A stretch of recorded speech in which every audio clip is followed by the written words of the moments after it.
Dawid Brzozowski is one of the league's best running backs. That's a very blanket statement, but it's true. In 2023, he was a Homegrown Player of the Year, as well as an All-Star. In 2024, he was among the league's leading rushers, never fumbled the ball, and is one of the most consistent ball carriers in all of Europe. Add this into the fact that he's 23 years old with 3 years of ELF experience, and we have one of the best prospects at the position we've had in the last 5 years. So why is he in the discussion of potentially moving away from the Wrocław Panthers in the 2025 ELF season?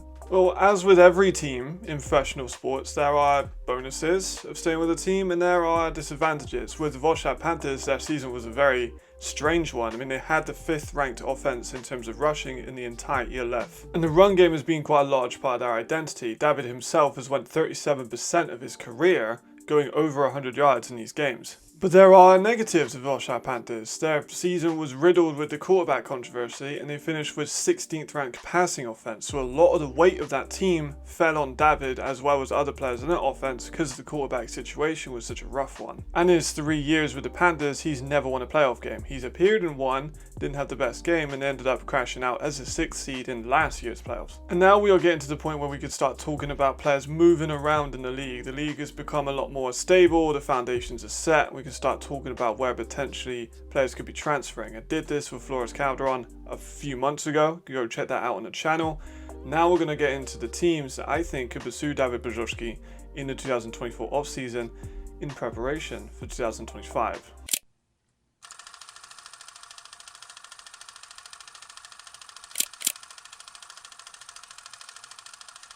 We just talked about the Wrocław Panthers. There's a lot of familiarity with the team. He's played over 35 games with them and he knows that they are going to make an offer. That's realistic. There's no way in the world the Wrocław Panthers don't make an offer to Dawid this offseason. But Wrocław, as we mentioned as well, have not won anything in the European League of Football. And they've never really been close, especially not while Dawid's been there. They are in a division with the Vienna Vikings. We will have a realignment with the Nordic Storm coming in, but they're probably pretty safely in the east due to the geographic location. In a world where the West exists, the Wrocław Panthers are going to have to do a hell of a lot to be considered as contenders because their pool of homegrowns is less and they don't have the same pull as some of these other teams. Now, the homegrown player pool is less than teams like Germany or Austria. However, Dawid is Polish, and I think that will carry quite an important part. If he were to lead to another team, he's probably going to have to learn another language, fit into a different culture. He's not going to have the same amount of Polish teammates that is going to be at the current Polish team, which makes sense. It's also going to be moving away from family. So I think that is going to be a factor when it comes to making this decision. Overall, I think staying in Wrocław does make a lot of sense. He is probably the best Polish player on a contendership team.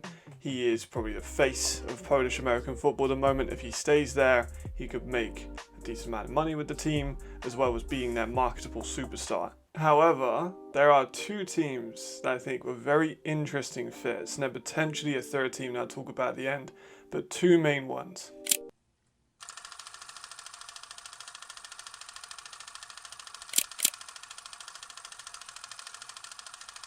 The first big thing that comes into this, and it comes in with the other team as well, is E-status.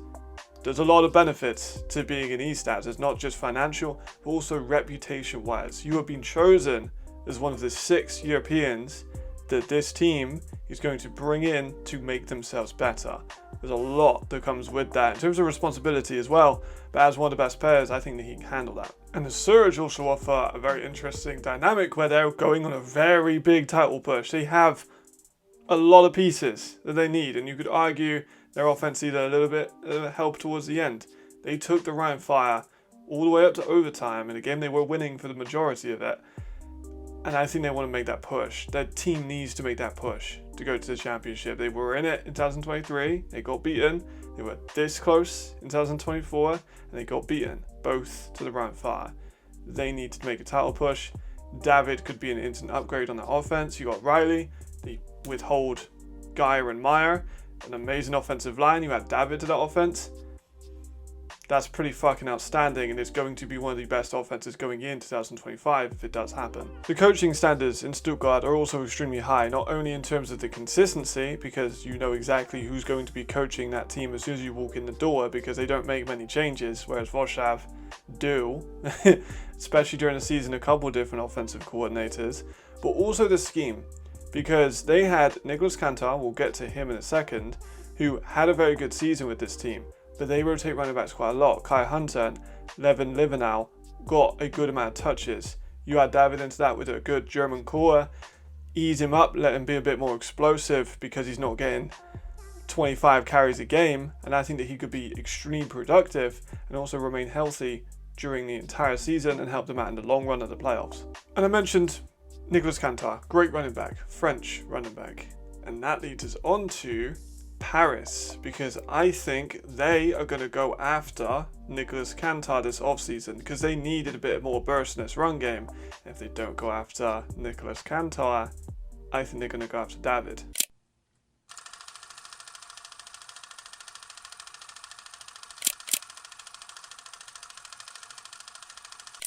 Competition is so important to these athletes. These are high level athletes and they want to play with the very, very best.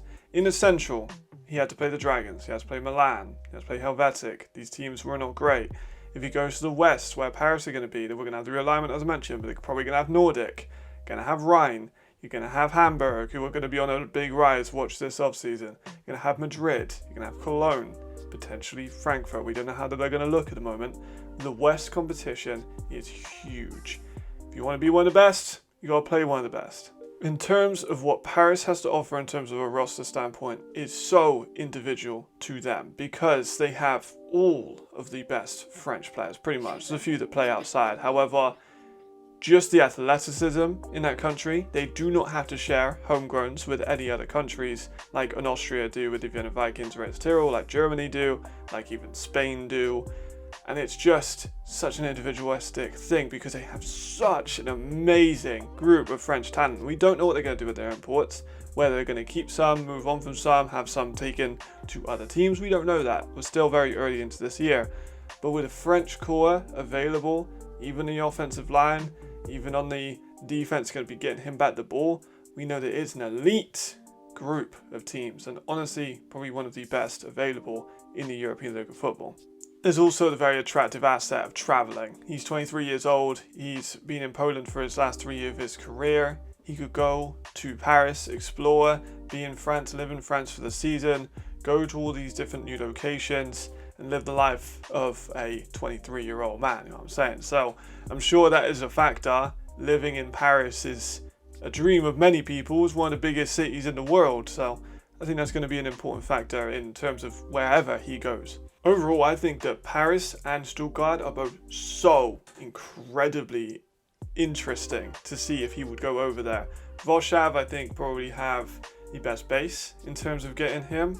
I think that Paris is probably the most attractive in terms of the lifestyle, the stuff that he would get to do in Paris. I think Stuttgart arguably gives him the best chance to win. So it all comes down to what he wants. And like I've said before in these videos, this is not me saying where he's going to go. I asked Dawid before if I could make this video. He said sure. But this is not like an official collaboration and telling you where he's going to line up and the three that he's decided on. I don't know where he's going to go. He's kept that to himself and he's sure he's going to announce that in the next couple of months or whatever he does. That's fine. One I hinted at and couldn't help but notice in Jamal Clay's excellent interview with MVP Glenn Tonga that he did not make a firm commitment on where he's going to be next season. I thought that was interesting. Personally, I'm sure everyone's heard rumors and stuff like that about this offseason. It's been a very crazy offseason. However, wherever he does choose to go, if he does leave Ryan or if he goes to Nordic or if he goes somewhere else, that's the two big ones at the moment everyone's talking about. It's the elephant in the room. I'm not going to ignore it. Those two teams could be after Dawid if they don't get Glenn. If he does go to Nordic, then Fire go after Dawid. If he stays in Rhine, I think Nordic go after Dawid. Just a hypothetical, I think, because could argue that he's the second best running back in the league behind Glenn Tonga. I think that's an important factor. Carey is just signed to Vienna, so they don't need him. And second best running back in the league, I have it as Dawid. So new team, want to make a splash, get Dawid in. You lose your MVP, get the second best running back in. Interesting thought experiment, and again, like I said, everyone's talking about that move, so it was hard to really not talk about it just at the end of the video. If it was up to me and I made the decision, or I'm going to make like a prediction, because like I've said, bad analyst sits on the fence, I'm going to go with Paris. I think they're going to be hot on him this year. I think they really want to take a title to France. I think they've got a bit of a point to prove because they were close with Munich. They only ever lost the champions in the regular season, so that's what I'm going to put my money.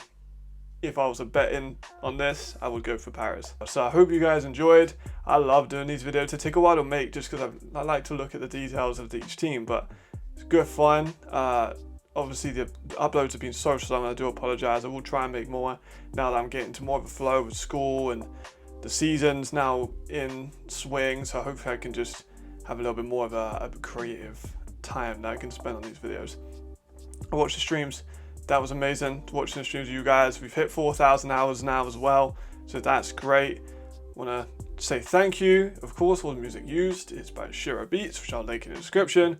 Go watch Jamal's channel, First Time Magazine. I'm going to have some graphics up on my Instagram of some stuff with Dawid that I think is going to be fun, and hope you guys enjoyed. So I'll see you next time. Hopefully it won't be as long of a gap between I see you soon, but members got this today, and people who don't have members will have this the day after. So thank you very much. I'll see you next time. Stay safe, stay sharp. Goodbye.